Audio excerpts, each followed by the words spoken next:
O choro do A Rádio Mundial apresenta programa Umbanda Linda, falando sobre a magia da vida, com o sacerdote Alexandre Comino.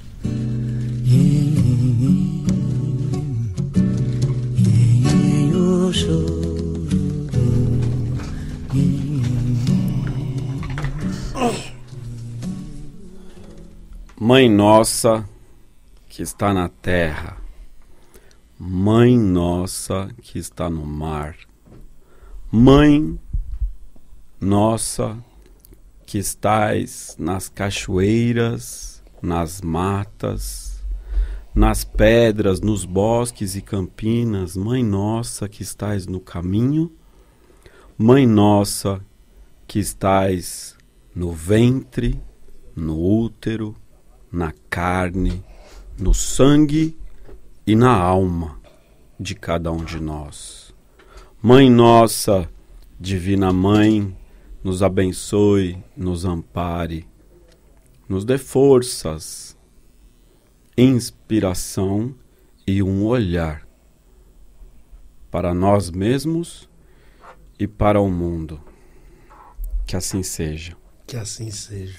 E assim nós começamos hoje o programa Umbanda Linda, ao vivo, todas as quintas-feiras ao meio-dia aqui na Rádio Mundial. Hoje começa um curso sobre o feminino na Umbanda, que vai abordar também a deusa. E esse curso, esse estudo, o entendimento de quem é a deusa, o entendimento do feminino na Umbanda faz parte de um movimento que a gente vem tomando à frente. E esse é um movimento de conscientização umbandista, um movimento de uma consciência umbandista. David Dias. Saravá Umbanda, salve ouvintes da Rádio Mundial, prazer novamente estar aqui nesse programa que é incrível quando a gente entra em contato com a religião de forma consciente. O que é entrar em contato com a religião, Alexandre, de forma consciente? Renata Palottini. Uhul! Tô eu aqui de novo. Sempre uma linda oportunidade. Olá a todos, muito boa tarde. Na presença dos meus mestres, agradeço mais uma vez a oportunidade. A gente está muito feliz, Renata, em receber hoje. Muito obrigada. Porque uma das questões importantes da gente ter uma consciência umbandista, que é uma consciência de vida, é uma consciência humana. Então, a consciência umbandista ela não é diferente de nenhum outro tipo de conscientização. Se eu for um ser humano consciente, eu já estou tendo uma consciência umbandista. Diante das questões que a gente vem vendo na atualidade, e são muito atuais, as questões de preconceito são muito atuais, as questões de discriminação são muito atuais, as questões de intolerância, por alguns fatos. Um deles, a gente finalmente levou ao ar o direito de resposta das religiões afro-brasileiras contra a TV Record. E os programas estão indo ao ar neste período. Ainda estão indo ao ar. No momento em que esses programas estão indo ao ar, o que nos parece uma forma de retaliação, o Bispo Edir Macedo e a sua igreja, ou seja, ele é autor de um livro, Orixás e Guias. Guias e Caboclos. E Caboclos. Deuses ou demônios. Então isso evidencia uma questão de discriminação, de preconceito, porque por ele ser de uma outra religião, falando sobre a nossa. Existe um negócio chamado lugar de fala, que a Djamila Ribeiro fala muito, inclusive ela escreveu um livro sobre isso. O lugar de fala diz assim: quem fala sobre mim sou eu.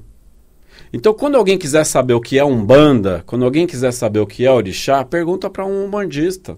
Uhum. Você não pergunta para um católico o que é Umbanda. Você não pergunta para um evangélico que é Umbanda. Você não pergunta para alguém que não faz parte, que não vive isso. Então, a partir do momento que alguém que não faz parte começa a falar sobre o assunto e falar de uma maneira que diminui, falar de uma maneira que degrada, falar de uma maneira que distorce os seus valores e que ainda reduz por meio de uma linguagem teológica, ou seja, de cunho religioso, que imputa valores chamados demonização, que é fazer do Deus do outro algo menor, a partir dos próprios fundamentos que possui a sua religião e a sua fé, mas que fica muito claro, inclusive para quem não é religioso, que não precisa ser religioso para entender isso, fica muito claro que quando você diminui o Deus do outro, ou a divindade, ou o que é sagrado para o outro, em algo não apenas menor, mas algo demoníaco e como causa dos males da sociedade, então você cria um problema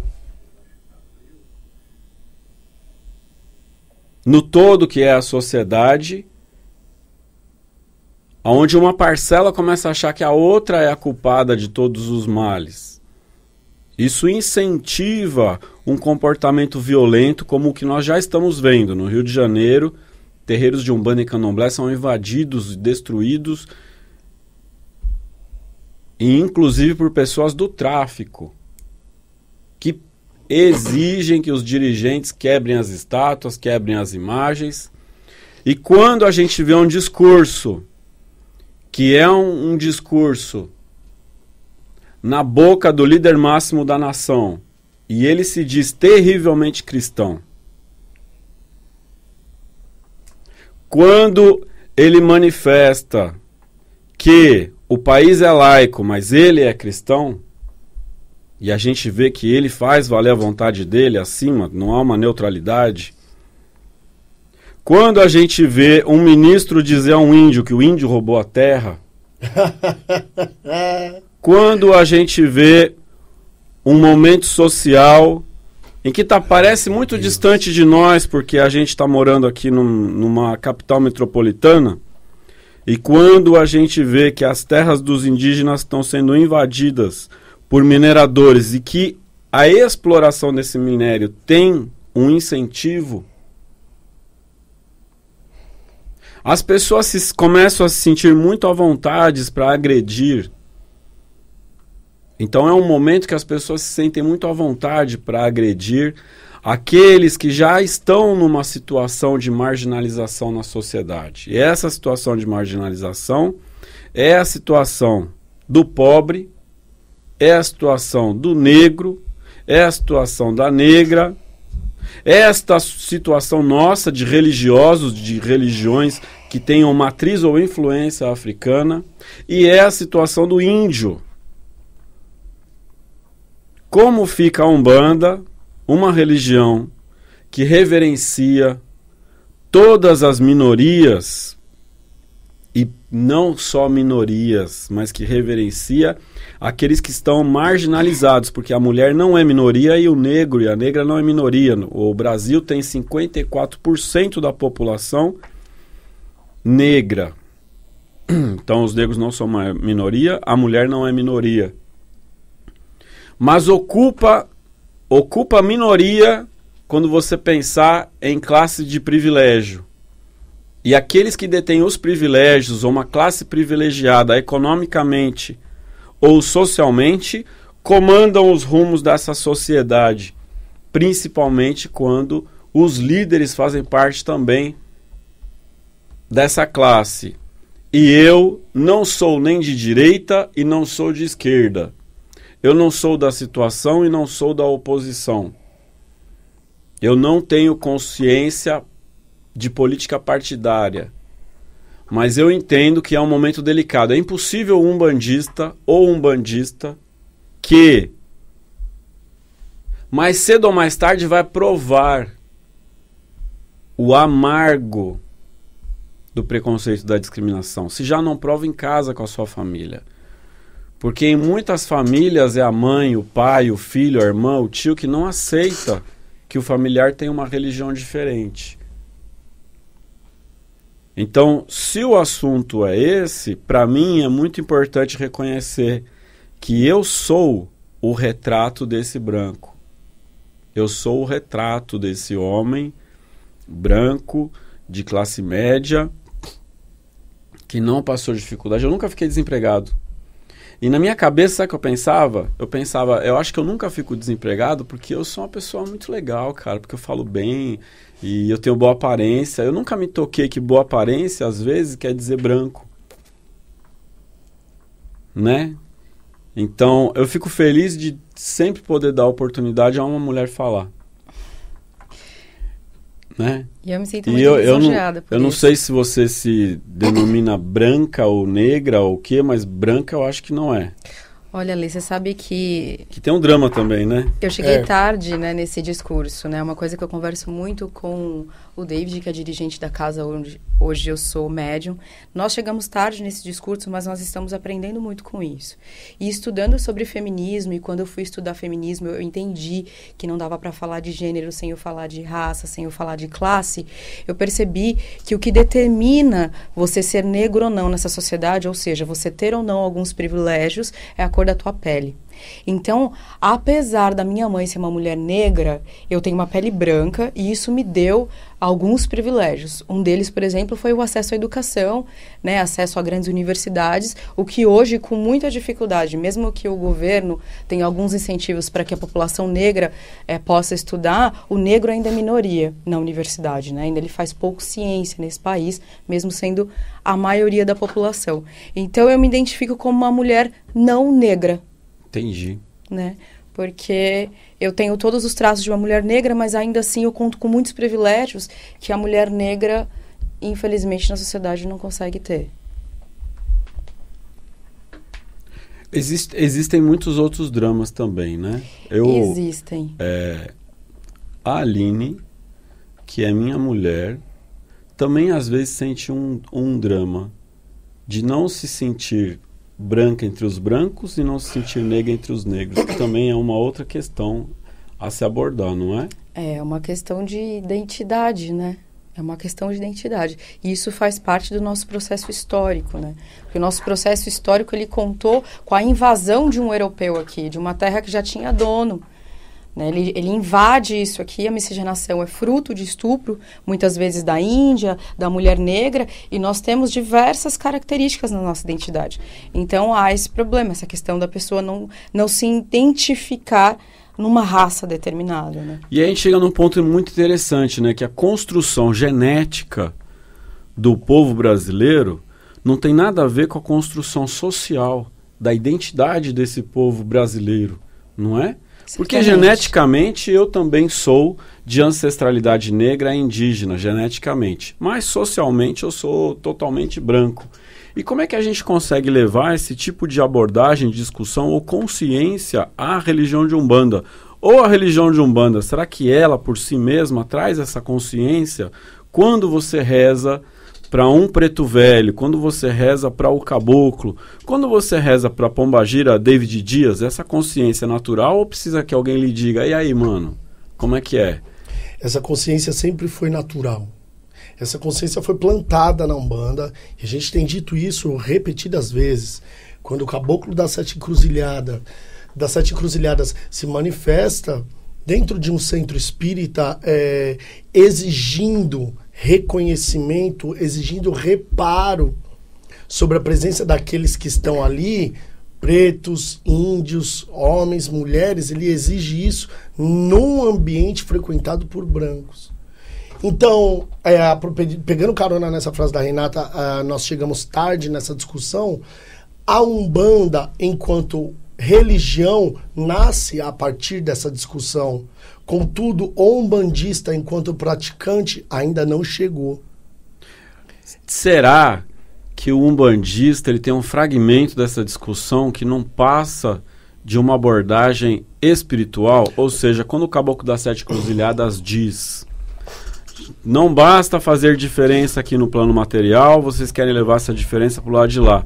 Então agora nós vamos receber o preto velho, porque a gente não faz diferença. Então isso é um branco conversando com outros brancos. É uma conversa de branco, né? Dizendo, a gente vai receber o preto aqui também, o negro, porque a gente não faz diferença. Eu entendo que esse discurso, ele tem uma importância na fundação da estrutura de Umbanda, do ritual de Umbanda, né? Zélio de Moraes criou o ritual de Umbanda. Ele funda a religião porque ele é o primeiro a fazer esse ritual. Mas incorporar espíritos, isso não é algo que o Zélio inventou, incorporar espíritos. Esses espíritos de pretos velhos, eles já incorporavam na macumba.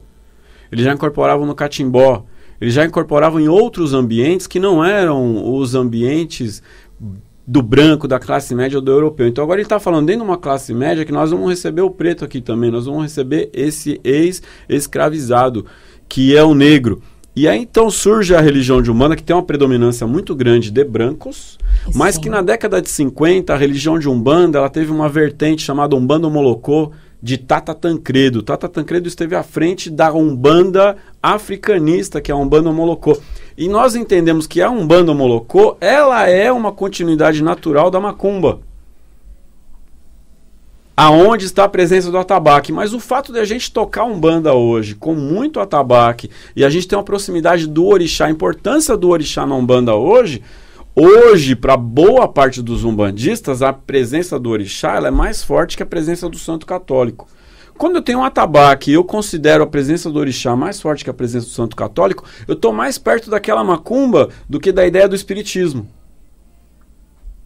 Porque o Zélio, fundador da Umbanda, esse mérito ele nunca perderá, ele faz uma prática espírita com caboclo, com preto velho e um altar católico, mas a prática dele ela é muito espírita. E o que nós fazemos hoje está muito mais próximo daquela macumba.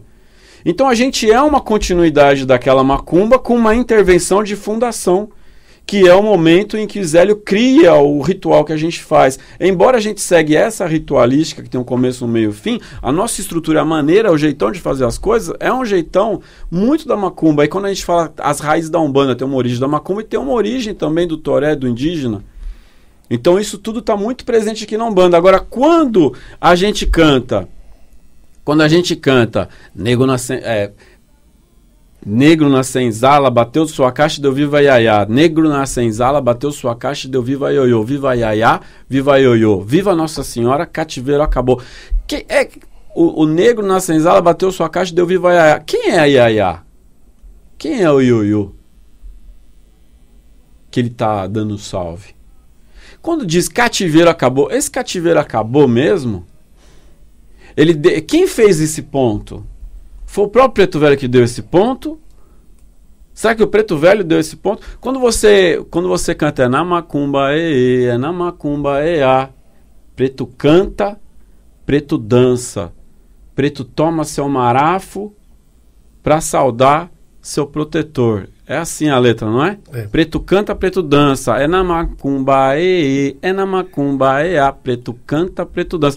O próprio negro que fez esse ponto, se eu sou negro e eu faço esse ponto, eu estaria cantando esse ponto para quem? Para os meus ancestrais? Para o meu pai, para minha mãe? Eu não cantaria é na macumba, é na macumba, a. Papai canta, mamãe dança na batida do tambor. Papai toma seu marafo para saudar seu protetor. Porque eu estou cantando para o meu pai. Quando eu canto pro preto, tem uma coisificação do preto velho também. Então, inclusive no que diz respeito aos pontos cantados, quando a gente está cantando esses pontos, será que sou eu cantando, sou eu? No ponto fica evidente que eu estou chamando preto, que não faz parte dessa nossa sociedade aqui, a gente chamou ele no ponto? Olha, eu acho que a grande questão também está relacionada ao hábito do preconceito e do racismo se infiltrar silenciosamente na prática umbandista. O umbandista é racista. O umbandista romantiza a relação com o preto velho. A escravidão. A escravidão é romantizada. A escravidão é totalmente romantizada. O processo de escravidão, aquele que foi escravizado. Então, Quando a gente tem um preto velho no terreiro, que é um negro, velho, ancião, que foi escravo, a gente só evidencia que ele é sabedoria. A gente evidencia que ele é a bondade, que ele é a paciência, que ele é toda a beleza, que ele é todo o amor. E mais, nem todo preto velho foi negro, nem todo preto velho foi velho, nem todo preto velho foi escravo. Mas peraí, se é para manter esse discurso dessa maneira, então por que ele continua vindo preto velho? Então pode ser que aquele espírito que está ali...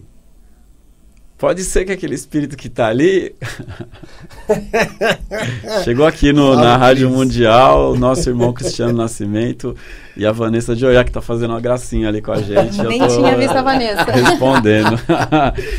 Será que... se ele continuar se apresentando Pai Joaquim de Angola e Pai João de Angola... Então ele está falando de algo daquele Joaquim, daquele João de Angola. Então se falar, mas o Pai Joaquim de Angola é um, pois é, mas esse que está aqui agora... Qual o seu nome? Pai Joaquim de Angola. Quem é você? Eu sou um negro que eu fui escravizado. Então ele é a figura que apanhou, que tomou, que ficou na chibata, que sofreu, que foi comprado, que foi vendido, que foi tratado que nem um animal. E depois? A lei do sexagenário, a lei que veio do sexagenário, que o negro em idade avançada era para ele ficar livre. Lógico que ele não servia mais para trabalhar. Depois veio a lei do ventre livre. Esses dias o irmão comentou, quando deu a lei do ventre livre, que uma mulher escravizada dava à luz, diz que o povo sumia com a criança, porque aquela criança não ia ser mão de obra. E quando você tem finalmente a lei de 1888, você tem um monte de pessoas que são colocadas para a rua e falado, então agora se vira. Há estudos que falam sobre o quartinho de empregada como uma senzala moderna. Então esse tipo de consciência vai chegar na Umbanda, David Dias? Não. Vai, Renata? Ainda não. Vai chegar na mente dos próximos umbandistas. Dos próximos. Até porque o preto velho, como eu havia dizendo, ele é romantizado. E a pergunta, acho que a gente pode deixar aqui, a gente já havia discutido sobre isso, a pergunta que a gente já havia deixado aqui, conversado, e eu vou deixar aqui é, se você, reflita aí, ouvinte, encontrasse de noite, você voltando do seu trabalho, indo para sua casa, se você encontrasse de noite um preto velho, você ajoelharia e bateria a cabeça? Renata Palottini. Olha, eu gostaria de acreditar ainda que construção social se faz de uma forma devagar mesmo. Eu acho que mudanças, de uma forma geral, são assim. Eu acho importante o discurso, eu acho importante a reflexão, acho importante a forma como a gente se comunica para tocar as outras pessoas, para dizer às outras pessoas, vamos pensar sobre isso, principalmente porque tem uma coisa que muito nos une, a religião. E a religião nos une, então já tem um motivo muito importante para que a gente possa repensar além dos muros do nosso terreiro, porque isso constrói a nossa identidade. E mudanças são assim mesmo. Quando a gente começa a construir alguma coisa socialmente, talvez nós nem nossos filhos possam ver essas mudanças. Mas quem sabe no futuro isso ainda mude. Então acho que chega na Umbanda. É possível despertar as pessoas sem um discurso de impacto? É possível acordar, despertar, sem que você toque um despertador na cabeça dela? Sem que você, de alguma maneira, é possível despertar pelo amor? Ou será que a pessoa só desperta pela dor? O amor é um discurso de impacto. Ah, então é isso que a gente precisa, encontrar esse discurso. Ainda mais nessa sociedade. Então, se você se sentiu agredido, meu irmão, se você se sentiu agredida, minha irmã, perdoa a gente, estamos procurando um discurso mais amoroso. Por enquanto é o que temos. Axé. Axé. Axé.